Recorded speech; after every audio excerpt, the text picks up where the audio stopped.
ټرمپ له افغانستانه د امریکایي عسکرو په ایستلو ټینګار کوي. د سټارز اینډ سټریپس په نامه امریکایي ورځپاڼې ته یو لیکوال د ټرمپ لخوا له افغانستان څخه د امریکایانو په وتلو د ټینګار په اړه لیکنه کړې. په دې لیکنه کې راغلي د ولسمشر ټرمپ او دفاع وزارت ترمنځ په دې اړه خبرې شوې. This is worse than Afghanistan by far.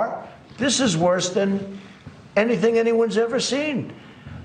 All run by the same liberal Democrats. And you know what? If Biden got in, that would be true for the country. The whole country would go to hell.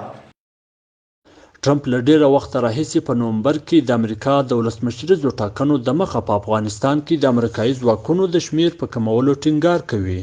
لیکوال زیاتوي ټرمپ ته ویل کېږي چې په افغانستان کې له 8600 څخه د امریکایي عسکرو کمول د طالبانو او امریکا ترمنځ د دوحې تړون پورې تړلي چې تر اوسه د دغې موافقتنامې ډیر شرطونه نه دي پوره شوي. لیکوال دا نه ده څرګنده کړې چې ټرمپ ته چا په دې اړه ویلي، خو د امریکایي لوري لخوا وخت ناوخته څرګندونو ته په کتو ګوندې ټرمپ ته CIA او پینټاګون د امریکایانو د ایستلو په اړه چې ټرمپ یې غواړي داسې مشوره نه وي ورکړې.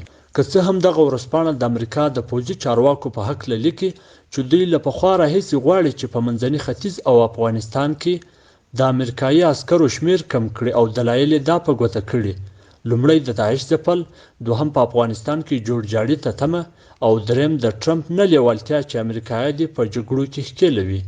دا ورځپاڼه دغه مطلب په داسې وخت کې خپروي چې د افغانستان د سولې لپاره د امریکا د ځانګړي استازي وار د مخه ویلي و چې د دوحې د تړون لومړۍ مرحله پای ته رسېدلې، اوس به دوهم پړاو پیلېږي چې شرایط به یې د شخړو کمول، د بندیانو د خلاصون پروسه بشپړول او بالاخره د بین الافغاني مذاکراتو شروع کېدل وي. زلمی خالد، د خپلواک تلویزیون همکار.